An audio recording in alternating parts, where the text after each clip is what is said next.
What is critical race theory, or CRT?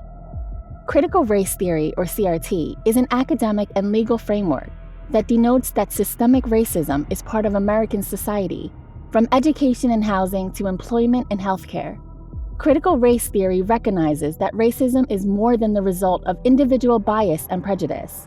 It is embedded in laws, policies, and institutions that uphold and reproduce racial inequalities. According to CRT, societal issues like Black Americans' higher mortality rate, outsized exposure to police violence, the school-to-prison pipeline, denial of affordable housing, and the rates of the death of Black women in childbirth are not unrelated anomalie. Who created critical race theory? Critical race theory was first developed by legal scholars in the 1970s and 80s. Following the civil rights movement, it was, in part, a response to the notion that society and institutions were colorblind. CRT holds that racism was not and has never been eradicated from our laws, policies, or institutions, and is still woven into the fabric of their existence. Why should I care about critical race theory? Critical race theory should be embraced as a framework to develop laws and policies that can dismantle structural inequities and systemic racism. Building a more equitable future requires an examination of how the shameful history of slavery, caste, and systemic racism were foundational to laws and institutions that exist today. Why do some lawmakers want to ban CRT?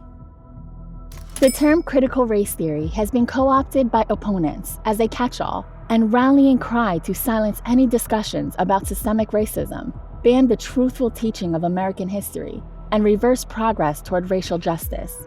The term has been unjustifiably used to include all diversity and inclusion efforts, race-conscious policies, and education about racism, whether or not they draw from CRT. Attempts to ban CRT are really attacks on free speech, on discussions about the truthful history of race and racism in the US, and the lived experiences of Black people and other people of color. Lawmakers and proponents of the bans insist they are advocating for a balanced and patriotic education. However, these bans do the exact opposite: deny the truth about our nation's history, silence dissent, and punish those who speak the truth to counter whitewashed falsehoods. What does OSCARVILLE, Georgia, also known as Lake Lanier, Georgia, have to do with critical race theory? OSCARVILLE, Georgia is just one of the many stories in American history that reflects on the racial fabric of America and how Black people were treated. In Forsyth County, Georgia, in September 1912, two separate alleged attacks on white women resulted in Black men being accused as suspects.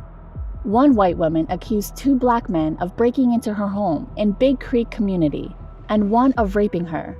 Another teenage woman was fatally beaten and raped in the OSCARVILLE community. Ernest Knox was linked to the OSCARVILLE murder, along with his half-brother, by a hair comb sold to him at the OSCARVILLE store. When confronted, he confessed to the sheriff and implicated his half-brother and mother's live-in boyfriend. His mother testified against the sons during the jury trial, which sentenced both to hanging.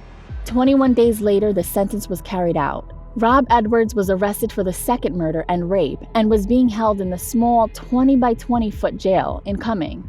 He was taken from the jail by a white mob, shot, and beaten to death. His body was hanged from the telephone pole, which stood near the entrance of the present City Hall. In all, 5 Black men were charged in the second crime, and Rob Edwards, who was lynched by a mob. 2 youths, aged 16 and 17 in the case, were convicted of rape and murder by a jury and sentenced to death by hanging. In 1910, more than 1,000 Black people lived in the county, which had more than 10,000 white people. After the trials and executions, bands of white men, known as night riders from Cherokee, and other nearby counties threatened and intimidated Black inhabitants. These families fled and sold their property at discounted prices, with most fleeing to Hall and Gwinnett counties. Within the next 4 months, an estimated 98% of the Blacks living in the county had left due to night rider threats. Night riders next moved on to Dawson and Hall counties, where they attempted to do the same. They were finally stopped when 11 night riders were arrested by the Hall County Sheriff.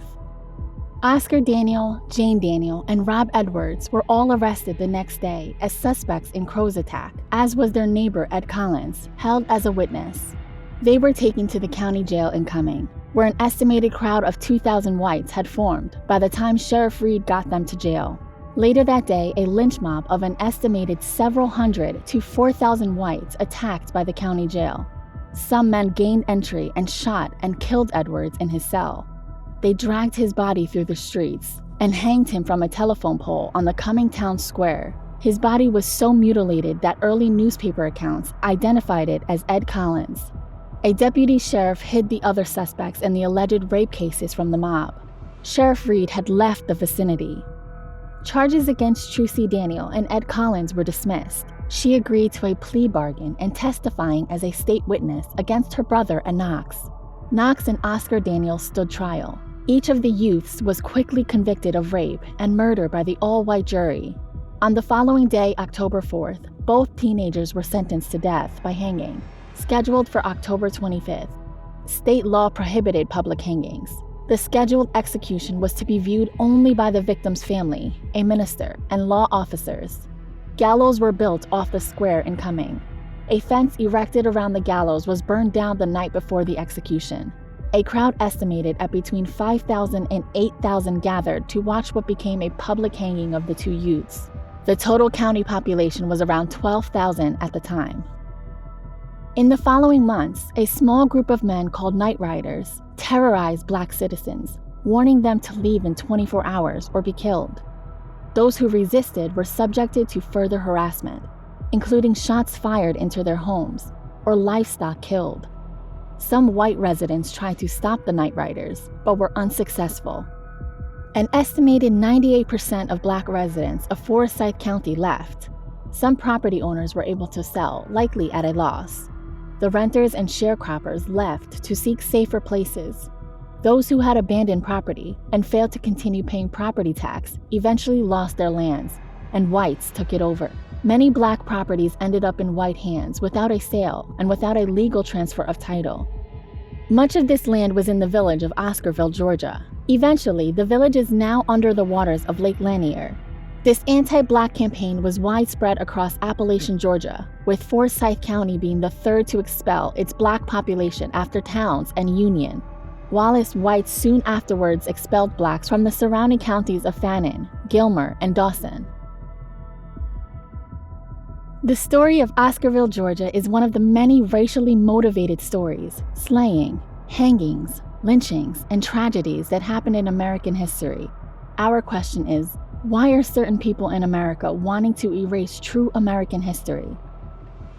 To learn more about critical race theory, CRT, log onto Google /criticalracetheory.com.